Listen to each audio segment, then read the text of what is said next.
NDA के लिए इतना महत्वपूर्ण कैसे है चुनाव? अब ये तो जाकर एनडीए वालों से पूछिए कैसे महत्वपूर्ण। देखिए, जिस भाजपा को आप लोग इतना ताकतवर समझते हैं, ये देश मान रहा है, अमित शाह, मोदी वगैरह, अगर आप इनको गहराई से, करीब से अगर देखना, जानना, समझना चाहेंगे तो आपको पता चलेगा कि जहां पर इनके खिलाफ लोग या राजनीतिक दल खड़े होकर मजबूती से चुनाव लड़े और इनको हरा दिया, वहां पर कभी इनकी हिम्मत नहीं हुई फिर से खड़ा होकर चुनाव लड़ने की।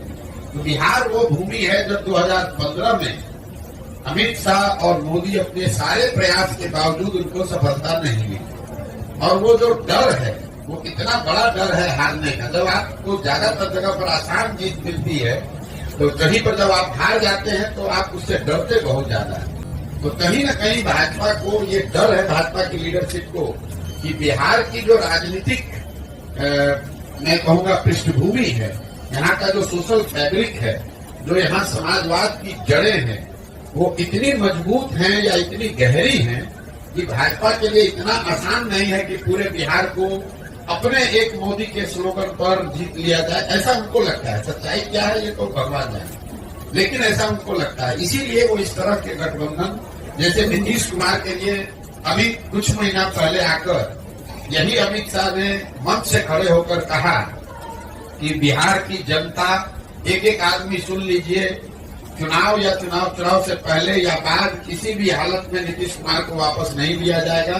इनके लिए भाजपा के दरवाजे हमेशा के लिए बंद। वही अमित शाह जो इतनी बड़ी बड़ी बात बोलते हैं, ये लोग दावा करते हैं हम 400 सीट जीतेंगे।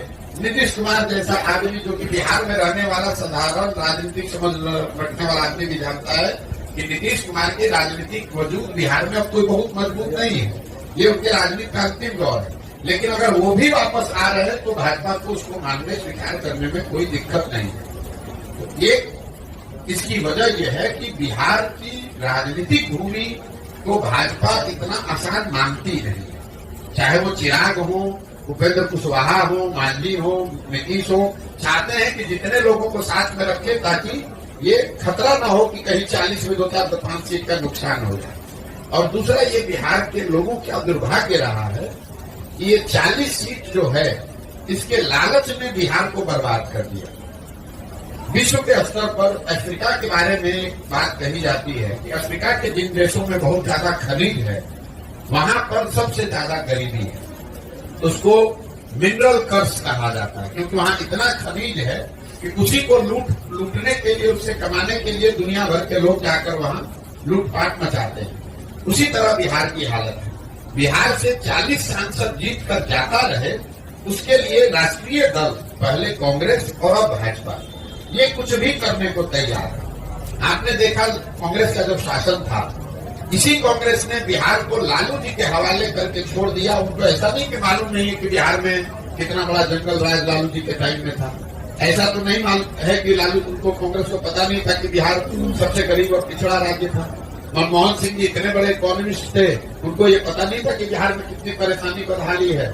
इसके बावजूद उन लोगों ने लालू जी को अपने कंधे पर बैठा कर रखा, क्योंकि वो चाहते थे कि बिहार से 20, 25, 30 सांसद जीतकर यूपीए की सरकार को मदद करते रहे। तो जो काम कांग्रेस ने लालू जी के साथ किया, वही काम आज भाजपा नीतीश के साथ कर रही है कि नीतीश को साथ में रखो, चिराग को साथ में रखो, इन लोगों की मदद से 30-35 सांसद हम लोग का जीत कर जाता रहे।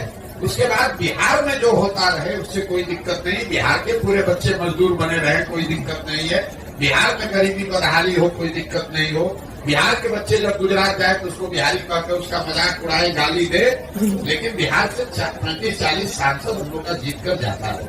ये जो सोच है, ये जो लालच है, यही इन चीजों को कराता है।